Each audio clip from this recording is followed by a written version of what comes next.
رمضان بالکل آیا چاہتا ہے تو رسول اللہ صلی اللہ علیہ وسلم نے رمضان آنے سے ایک دن پہلے صحابہ کو جمع فرمایا، اور جب کوئی اہم بات ہوتی تھی تو آپ صحابہ کو جمع کر کے بات فرماتے تھے۔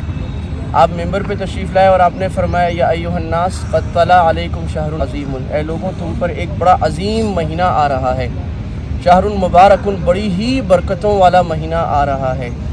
اس میں جو آدمی نفل پڑھے گا تو اس کو 70 فرائض کا ثواب ملے گا، اور جو فرض پڑھے گا تو اس فرض کو 70 فرائض کا ثواب ملے گا اور نفل کو فرض کا ثواب ملے گا۔ اور آپ نے فرمایا یہ ایسا رات ہے اولہ مغفرہ، اس کا پہلا مغفرت ہے، اور درمیانہ جو ہے رحمت ہے، اور آخری اللہ تعالیٰ کی جہنم سے آزادی کا مہینہ ہے۔ پھر آپ نے فرمایا انہا شہر الصبر، یہ صبر کا مہینہ ہے۔ پھر آپ نے فرمایا انہا شہر المواسات، یہ جو ہے غمخواری کا مہینہ ہے، جو اپنے ملازم سے کچھ نہ کچھ کام کم کر دے یا اس کی مدد کر دے تو اللہ تعالیٰ اس پر رحمت فرمائیں گے۔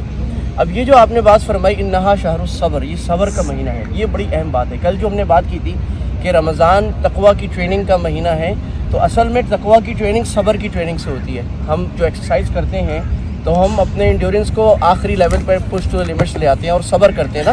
اگر اکیلے ہو چھوڑ دیتے ہیں تو ہم مل کر سکتے ہیں نا، مل کر زیادہ کر سکتے ہیں، اکیلے آدھا بھی نہیں کر سکتے۔ تو اللہ تعالیٰ رمضان میں ایسا ماحول بناتا ہے کہ سب کے لیے صبر کرنا آسان ہو جائے۔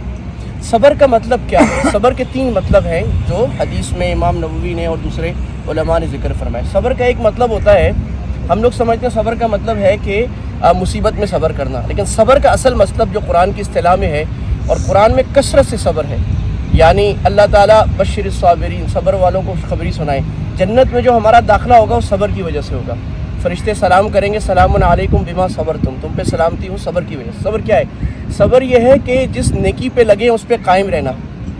ہم ایکسرسائز پہ پابندی سے آ رہے ہیں تو صبح شیطان کہتا ہے چھوڑو یار آج نہیں جاؤ۔ اسی طرح عبادت پہ، نماز سے، روزے سے، سچ بولنے سے، نیک کام سے شیطان رکتا ہے۔ تو جس نیک کام پہ لگے ہیں اس پر جم جانا، اور اس سے ہٹنے پر نہ ہٹنے پر صبر کرنا، جم جانا، یہ صبر کا پہلا مطلب ہے۔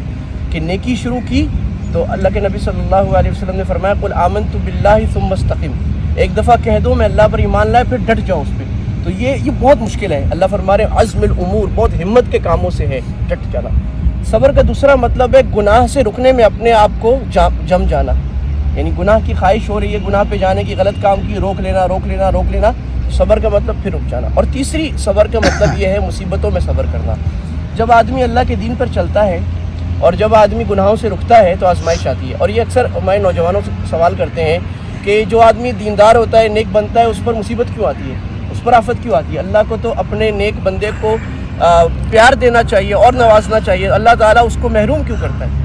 اس کا جواب یہ اللہ کے نبی صلی اللہ علیہ وسلم پر سب سے زیادہ مصیبتیں آئیں۔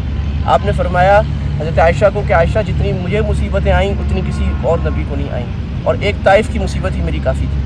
تو اللہ تعالیٰ اپنے پیارے کو آزماتا ہے، اللہ ٹیسٹ کرتا ہے، ٹھک ٹھک بجا کے دیکھتا ہے، اللہ دیکھتا ہے میرے کتنا قریب ہے۔ تو جتنا ٹیسٹ لیول ہائی ہوتا ہے اس کا مطلب ہے آپ اللہ کے اتنا قریب ہو رہے ہیں۔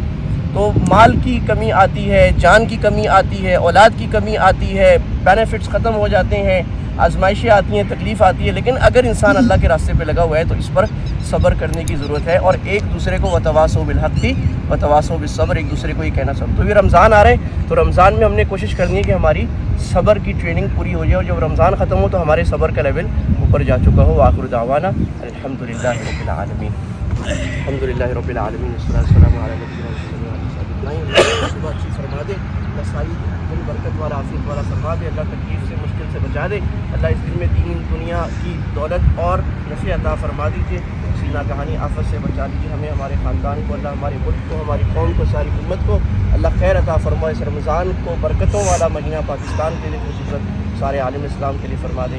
صلی اللہ تعالیٰ علی خیر خلقہ سیدنا مولانا محمد وعلی صحبہ اجمعین برحمتک۔ He is a Rahman.